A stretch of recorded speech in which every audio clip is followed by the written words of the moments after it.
وقیام لیلہ تطوعا، اللہ تعالیٰ نے اس کی رات کا قیام سنت قرار دیا ہے، جس کو تراویح کہتے ہیں۔ تراویح میں قرآن پاک سننا ایک خود بہت بڑی عبادت ہے۔ قرآن پاک سننے کا شوق ہونا چاہیے۔ اللہ تعالیٰ ہمیں یہ موقع دیں گے رمضان میں قرآن سننے کا۔ بعض لوگوں کو سنانے کا موقع ملتا ہے اور بہت بڑے مجمع کو سننے کا موقع ملتا ہے۔ قرآن پاک سننے کا ہماری زندگیوں پر کیا اثر ہوتا ہے؟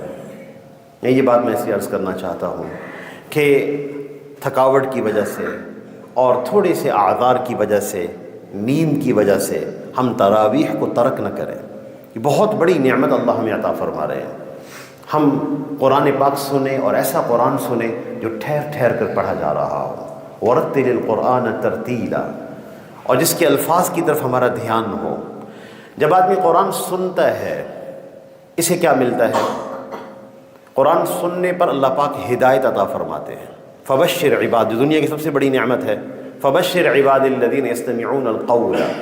اے نبی صلی اللہ علیہ وسلم اب خوشخبری سنا دیں اپنے بندوں کو، الذین یستمعون القول، جو قرآن پاک توجہ سے سنتے ہیں، فیتبعون احسنہ، پھر وہ نیکی کا اتباع کرتے ہیں، اولئک الذین ھداھم اللہ، یہ وہ لوگ ہیں جن کو اللہ نے ہدایت دی ہے۔ قرآن پاک سننا ہدایت ہے۔ ایک آدمی طالب بن کے آ رہا ہے، وقت نکال کے آ رہا ہے، اور اس نے 1-1.5 گھنٹہ قرآن سننا ہے، تراویح میں کھڑے ہو کے سننا ہے، معمولی نعمت نہیں۔ آپ صلی اللہ علیہ وسلم جب طائف کے سفر سے واپس تشریف لائے، مقام نخلہ پہ فجر کے وقت آپ ٹھہرے ہوئے تھے، آپ نے فجر کی نماز پڑھائی۔ اس موقع پر جنات کی ایک جماعت وہاں موجود تھی۔ جنات کے اوپر آسمان کے دروازے جب بند کیے گئے، قرآن پاک میں آتا ہے وَأَنَّا لَمَسْنَا السَّمَاءَ مُلِئَتْ حَرْسًا شَدِيدًا وَشُهُبًا، جب ہم نے قرآن آسمان کو ٹٹولا تو اس میں دربان مقرر کر دیے گئے تھے اور شعلے مقرر کر دیے گئے تھے۔ جنات پہلے آسمان تک آتے جاتے تھے اور اس کی خبریں سنتے تھے، لیکن جب نبی صلی اللہ علیہ وسلم کی بعثت ہوئی تو پورا آسمان محفوظ کر دیا گیا۔ اب جنات آسمان کی خبر نہیں سن سکتے، جو قریب پہنچتے ہیں ان کو حارسین مارتے ہیں شعلوں سے۔ تو یہ پریشان تھے، یہ کہتے تھے کہ اس کا سبب کیا ہے؟ وَأَنَّا كُنَّا نَقْعُدُ، ہم تو پہلے بیٹھا کرتے تھے، ہم تو آسمان کی باتیں سن لیا کرتے تھے، کیا وہ سبب ہے؟ اور قرآن پاک میں یہ خود ہی سوچنے لگے، اللہ نے زمین والوں سے کسی شر کا ارادہ تو نہیں کیا، یا کوئی خیر کا ارادہ تو نہیں کیا گیا؟ تو انہوں نے اپنی ایک جماعت بنائی جس نے پوری دنیا کا سفر کیا۔ یہ سفر کر رہے تھے جنات، اس مقام پر پہنچے، اللہ کا ایک نظام تھا، اللہ نے ان کو جمع کر دیا اس موقع پر۔ یہ طالب تھے، دیکھ رہے تھے کیا وجہ ہے، آسمان ہم پر کیوں بند کیا گیا؟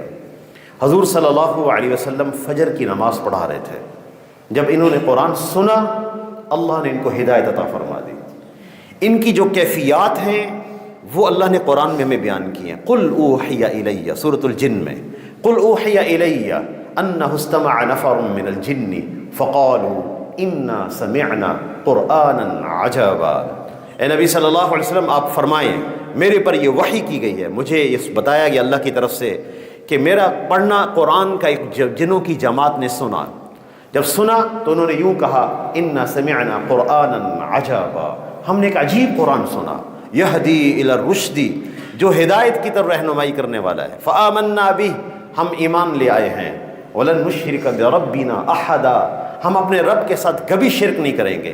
یہ جماعت صرف سن کر واپس جب اپنی قوم کی طرف پلٹی تو سارے داعی تھے، دعوت دینے والے تھے۔ انہی کی وجہ سے پھر جنات کی جماعتیں اور وفود حضور صلی اللہ علیہ وسلم کی خدمت میں حاضر ہوئے، جنہوں نے علم حاصل کیا اور پھر اپنی اپنی قوموں کے اندر مأمور ہو گئے تبلیغ کرنے پر۔